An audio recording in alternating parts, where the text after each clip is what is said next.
अस्सलामुअलैकुम वरहमतुल्लाहि वबरकातुहू। आजकल शादियाँ कौन सी चीज़ें देखकर हो रही हैं।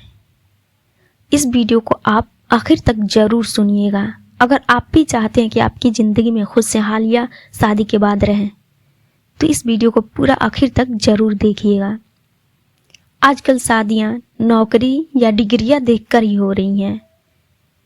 मेरी लड़की या लड़के हों तो वो सोचते हैं कि जो मतलब जिस लेवल पे हम हैं, यानी कि जो लड़की सोचती है मैं टीचर हूँ तो मुझे टीचर ही लड़का चाहिए, लड़का सोचता है मैं डॉक्टर हूँ तो मुझे डॉक्टर ही लड़की चाहिए, या फिर किसी मालदार घर की बेटी चाहिए जहाँ ज़्यादा दहेज मिल सके।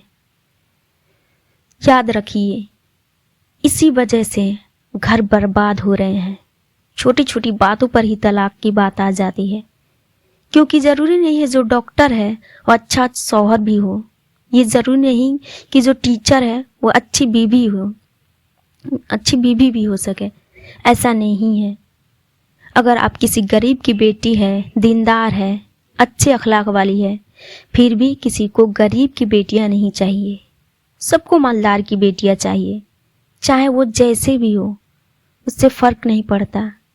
सिर्फ दहेज चाहिए। आजकल सबसे ज़्यादा मामला दहेज का ही है। आजकल चाहे जो दीनी पढ़े लिखे हो या अनपढ़ हो, सब लोग लालची हो गए हैं। जो पढ़े लिखे समझदार हैं वो भी, और जो अनपढ़ हैं वो भी। शायद ही कोई हो 10% में से 2 या 3% जो दहेज ना ले रहे हों, लेकिन शायद ही ज़्यादातर आदमी दहेज ही ले रहे हैं, तब जाके शादियाँ कर रहे हैं। आजकल शादियाँ लड़के या लड़की की शादियाँ नहीं हो रही हैं, आजकल पैसों की शादी हो रही हैं। क्योंकि अगर लड़कियों की शादियाँ होती तो आजकल हमारी कितनी गरीब बहनें बेटियाँ घर में कुंवारी बैठी हैं, उनकी शादी की उम्र भी निकल रही है, लेकिन उनसे कोई शादी नहीं करना चाहता, क्योंकि उनके माँ बाप के पास ज़्यादा पैसे नहीं दहेज देने के लिए, इसलिए उनसे कोई शादियाँ नहीं करना चाहता। क्या ये सही है? हम किसी गरीब का दर्द, उनकी मजबूरी नहीं समझ सकते हैं। जो माँ बाप अपने घर की खर्च ही बहुत मुश्किल से चलाते हैं, वो इतना ज़्यादा दहेज कहाँ से देंगे? अगर मजबूरी में कहीं से कर्जा लेकर शादियाँ भी कर दिया तो पूरी ज़िंदगी उनको कर्ज चुकाने में ही लग जाती है। हमारा मजहब ये नहीं सिखाता है। हमारा मजहब सिखाता है कि गरीबों की, फ़कीरों की, यतीमों की मदद करो। लेकिन हमारा हाल क्या है कि हम गरीबों से ही ज़बरदस्ती उनसे पैसा छीनते हैं। किसी गरीब की बेटी से शादी के लिए उनके माँ बाप से दहेज मांगना एक भीख ही तो है, और वो भी भीख हम गरीबों से ही लेते हैं जिनके पास कुछ भी नहीं। उनकी मजबूरियाँ, उनके दर्द हम बिल्कुल भी नहीं समझते, एक बार भी ख्याल नहीं करते हैं। आखिर किस बात की सज़ा मिल रही है उन गरीब बेटियों को? क्या इस वजह से कि वो लड़की है, या इस वजह से कि वो गरीब घर में पैदा हुई हैं? किस बात की सज़ा उनको मिल रही है? आखिर उन बहन बेटियों की क्या कसूर है? इसी वजह से आज कितनी बहन बेटियां अपने माँ बाप पर बोझ बनकर रह गई हैं। कभी हमने ये सोचा है कि उनके दिल पे क्या गुजरता होगा? क्या बिना दहेज की गरीब की बेटियों से शादी करना गुनाह है? बहुत सारे लड़की वाले भी हैं, उनकी भी बहुत सारी गलतियां हैं। जिनके पास अल्लाह ने सब कुछ दिया है, वो भी रिश्ता देखने जाते हैं तो सबसे पहले ये देखते हैं कि लड़का नौकरी वाला तो है ना, उसका घर अच्छा तो है। ये सब देखकर किया जाता है। लड़के में क्या खूबी है, लड़का दीनदार है या नहीं, नमाजी है या नहीं, ये सब कोई नहीं देख रहा। आजकल फिल्मों का रोल उतार कर शादियाँ किया जा रहा है। अल्लाह के रसूल सल्लल्लाहु अलैहि वसल्लम ने जब दामाद ढूंढा तो ऐसा था कि जिनके पास खुद का घर भी नहीं था, मगर वो दिलवाला और दीनदार था, और हुजूर ने अपनी बेटी को ढेर सारा दहेज नहीं दिया।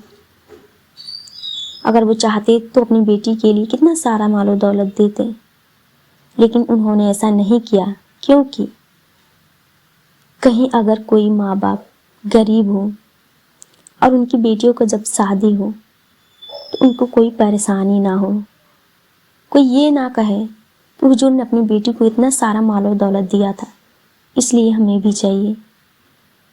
तो ये सब देखकर हुजूर सल्लल्लाहु अलैहि वसल्लम ने अपनी बेटी को दहेज में कुछ भी माल और दौलत नहीं दिया।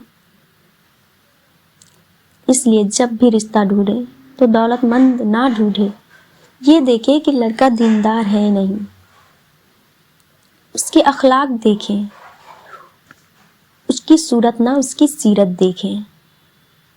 अगर आप सुकून और मोहब्बत की ज़िंदगी गुजारना चाहते हैं तो जब भी रिश्ता देखें तो दीनदार ही देखकर, मालदार नहीं, चाहे गरीब हो या अमीर हो, उसके अखलाक देखकर शादियाँ करें। अच्छा ये बताइए, अगर हम मालदार, नौकरी वाला या रिश्ता ढूंढ कर शादियाँ करते हैं तो क्या गारंटी है कि वो रिश्ता कभी नहीं टूटेगा या उस घर में कभी झगड़े या लड़ाइयाँ नहीं हो सकती हैं? इसकी क्या गारंटी है? आजकल हम घर बनाने में कामयाब हैं, डिग्रियाँ लेने में भी कामयाब हैं, गाड़ियाँ लेने में भी कामयाब हैं, लेकिन ज़िंदगी का पार्टनर चुनने में 99% लोग नाकाम हो रहे हैं। इस बात का आप हमेशा ख्याल रखें कि जब भी रिश्ता करें तो इन सब बातों का ध्यान रखें। आजकल तो देख रहे हैं हर बात पे, आम बात पे तलाक की बात हो रही है, छोटी छोटी बातों पर ही तलाक की नौबत आ रही है। क्यों? इसलिए जब भी आप रिश्ता देखें तो इन सब बातों का ध्यान देकर रिश्ता ढूंढें। ये ना देखें कि वो अमीर है, कोई गारंटी नहीं कि वो अमीर है तो आपकी लड़की की ज़िंदगी आगे चल के ख़राब नहीं हो सकती है, ऐसा कुछ भी नहीं है। दीनदार देखिए, उसकी सीरत देखिए, उसकी सूरत ना देखिए। अगर आप ज़िंदगी में खुशहाली चाहते हैं तो उम्मीद है ये मसला आपको अच्छे से समझ में आ गया होगा। आपसे गुजारिश है प्लीज़ वीडियो को लाइक करें, सब्सक्राइब करें और दूसरों तक शेयर करना ना भूलें। अस्सलामु अलैकुम वरहमतुल्लाहि वबरकातुहू।